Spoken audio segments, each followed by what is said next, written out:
بسم اللہ الرحمن الرحیم۔ السلام علیکم، آپ دیکھ رہے ہیں حرم طب یونانی اور میں ہوں حکیم منظر شوار۔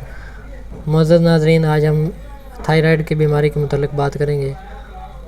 یہ کیوں ہوتی ہے، اس کی علامات کیا ہیں اور اس کا علاج کیا۔ تھائرائیڈ ایک خاموش اور خطرناک بیماری ہے، کیونکہ تھائرائیڈ کا شکار 90% لوگوں کو پاکستان میں پتہ ہی نہیں چلتا کہ ان لوگوں کو یہ مرض ہو چکا ہے۔ یہ کون کون سی بیماریاں پیدا کرنے کا سبب بنتی ہے اور اس پر کیسے قابو پایا جاتا ہے، اس ویڈیو کو آپ آخر تک ضرور دیکھیں، آپ کو ضرور اس سے مکمل معلومات ملے گی۔ ناظرین، تھائرائیڈ ایک تتلی نما گلے میں غدود ہے جو سانس کی نالی کے گرد لپٹی ہوتی ہے۔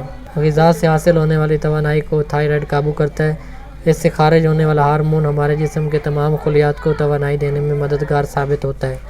اس ہارمون کا ضرورت سے زیادہ ہو جانا اور یا کم ہو جانا دونوں صورتوں میں خطرناک ثابت ہوتا ہے۔ تھائرائیڈ کی بیماری عورتوں میں زیادہ ہوتی ہے، 10 سے 12%، یعنی کہ 100 میں سے 10 یا 12% عورتوں کو یہ بیماری ہو چکی ہوتی ہے۔ ماہرین کے مطابق ہر 8 میں سے ایک عورت کو تھائرائیڈ کی بیماری لاحق ہوتی ہے۔ عورتوں میں بانجھ پن کا مسئلہ بن جاتا ہے اور 10 سال کی عمر میں لڑکیوں کا قد کا نہ بڑھنا یہ بھی تھائرائیڈ کی بیماری کی وجہ سے ہوتا ہے۔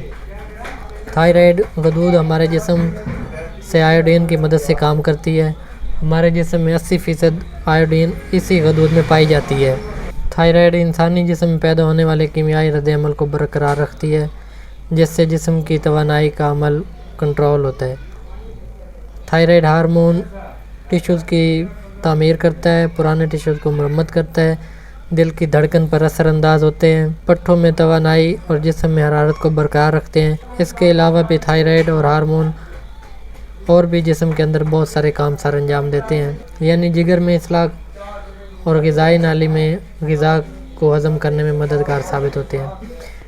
اس کی وجوہات یہ ہیں کہ لمبے عرصے تک غذا میں آیوڈین کی کمی کا ہونا، جسمانی اور ذہنی طور پر دباؤ میں ہونا، خاندانی نقائص کا ہونا، وبائی امراض اور جسم کے مدافعاتی نظام کو سست کرنے والی بیماری تھائرائیڈ کو متاثر کرتی ہے۔ اس کے علاوہ مضر ادویات کے اثرات بھی تھائرائیڈ کی خرابی کا باعث بنتے ہیں۔ تھائرائیڈ کی بہت زیادہ اقسام ہیں۔ اس کی ایک اقسام گلاڑ ہے۔ گردن کے درمیانی حصہ میں غدود کا تھیلی کی شکل میں لٹک جانے کو گلاڑ کہتے ہیں۔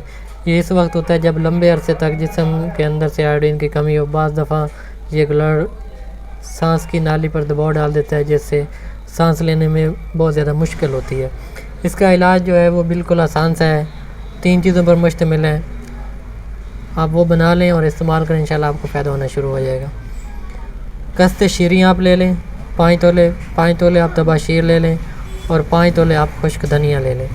ان تینوں ادویات کو آپ اچھی طرح سے پاؤڈر بنا لیں اور صبح و شام جو ہے سادہ پانی کے ساتھ استعمال کریں۔ آپ کو یہ لمبے عرصے تک استعمال کرنا پڑے گا، 2 سے 3 سال تک۔ انشاءاللہ آپ کو بہت جلدی اس کا جو ہے فائدہ ہونا شروع ہو جائے گا، آپ کو خود ہی محسوس ہو جائے گا۔ لیکن آپ اگر شروع کر لیں تو لمبے عرصے تک اس کو استعمال کریں۔ تو ویڈیو پسند آنے کی صورت میں ویڈیو کو لائک کر دیں، چینل کے اوپر اگر آپ نئے ہیں تو چینل کو ضرور سبسکرائب کر دیں اور ساتھ گھنٹی کے بٹن کو پریس کر دیں، اور اس ویڈیو کو اپنے دوستوں میں زیادہ سے زیادہ شیئر کر دیں۔ تو ملیں گے ایک نئی ویڈیو میں، تب تک کے لیے اللہ حافظ۔